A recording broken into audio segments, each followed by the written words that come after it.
outside. Just when Shredder's about to use a spray gun against the turtles, Splinter destroys it, sacrificing his chances at being human again. Just when Krang's portal to Dimension X is opening, Donatello uses his technical skills to reverse the portal and send all the villains into Dimension X. This was the classic first season, a unique little show that blew up into a franchise. It continued on with 10 seasons total, all with more episodes than the first. Countless new characters were introduced along the way, and it took full advantage of its merchandising opportunities. It seemed every episode was trying to sell another action figure. Don't tell me they're now making toys of those nasty turtles. They made toys of every character you can imagine, even H-Duck, which is a fictional character on the TV.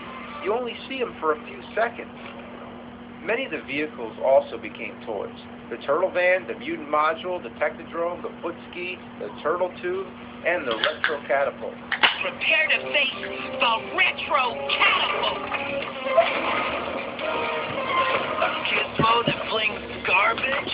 Then there's the Turtle Comics, which the turtles use to contact one another. Even those became a toy. The weird thing is that the Turtle Coms actually became real. Today, we call them cell phones. Before I get too ahead of myself, let me talk about the main characters. Of course, we have the four turtles. They're all given distinct personalities and different colored bandanas to differentiate one another, whereas in the comics, they all wore red bandanas.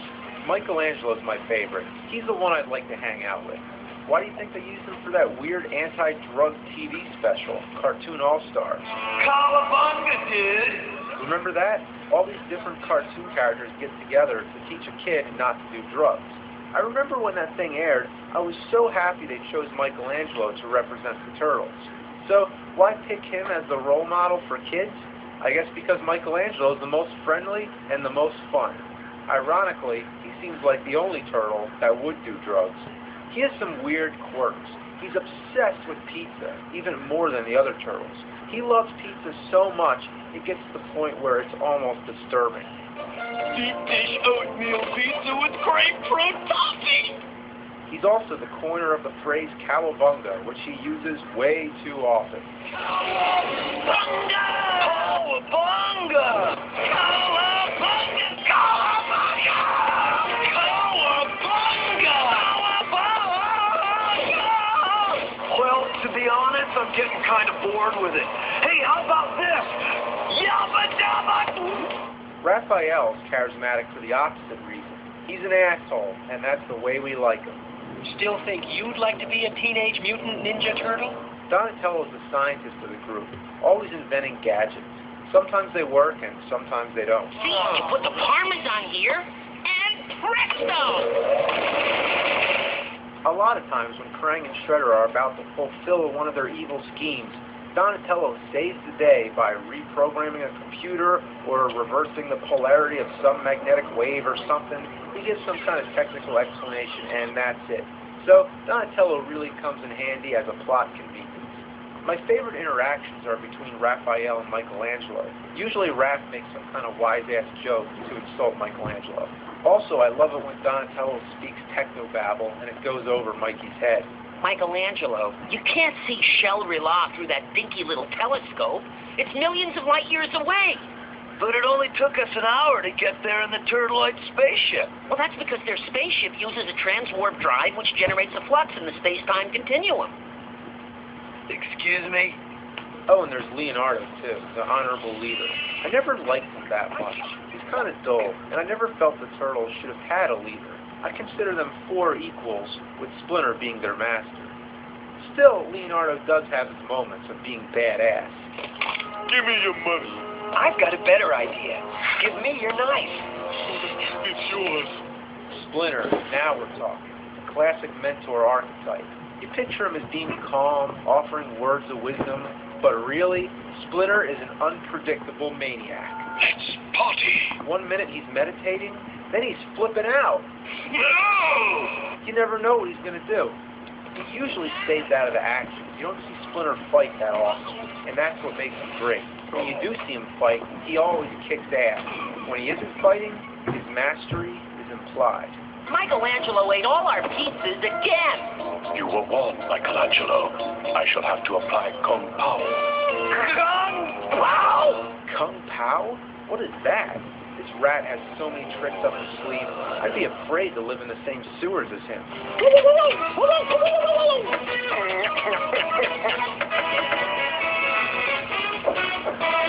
Aside from being threatening, he's also extremely funny. I finally worked out the antidote. Pray that it works, my son. The fate of April, your brother Turtles, and the entire world rests on its success. But don't feel you're under any pressure.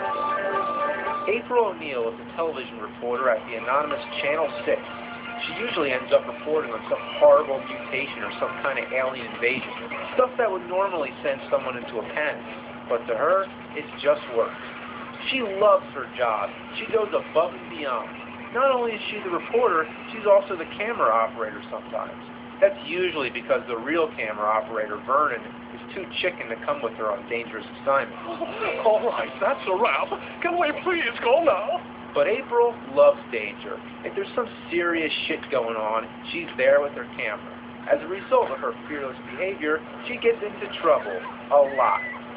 She gets captured by Shredder, or some other thing happens that calls the Turtles into action. Have those Stone Warriors nab April O'Neil?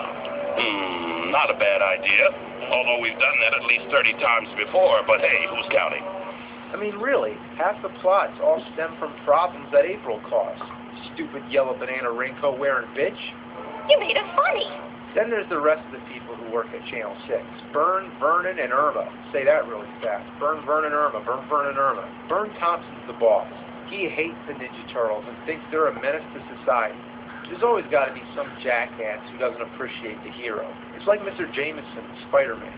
In the first season, he's just a short-tempered boss. In the second season, they develop his character further and make him more into a sleazeball. He has this girlfriend who's like half his age. She's his weakness. He obeys everything she says. Now the thing is, she hates turtles for whatever reason, we don't know. And that's where he gets his grudge against the Ninja Turtles and tries to portray them as enemies through the media. We can see deep down inside he knows it isn't true. The girlfriend leaves him after he orders a turtle soup. What? I knew you were a lousy turtle lover. Goodbye. But the grudge he has against the Turtles proved to be such a great character dynamic that it was kept for the rest of the series. Every time that lunatic Shredder makes trouble, it's because of you freaks. Vernon, or Vern, is April's co-worker. Just looking at him, I feel like laughing. He looks like a descendant of Ichabod Crane from the Disney cartoon. He's always competing with April for the boss's favor, but his weakness is that he's a coward.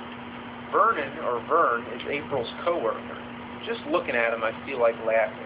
He looks like a descendant of Ichabod Crane from the Disney cartoon. He's always competing with April for the boss's favor, but his weakness is that he's a coward. He always acts like a jerk and makes corny jokes. I really hate pulling those nasty tricks on April. Not. Yes, he made a not joke. Usually Vernon is a minor character, there for comedic relief, but sometimes he can be more involved. There's an episode where Bern and Vernon are abducted by alien impersonators from outer space. Oh, no. And there's another one where they're mutated into turtles. At the end of the episode, they're changed back. I'm human again. I'm normal. Human, yes. Normal, no.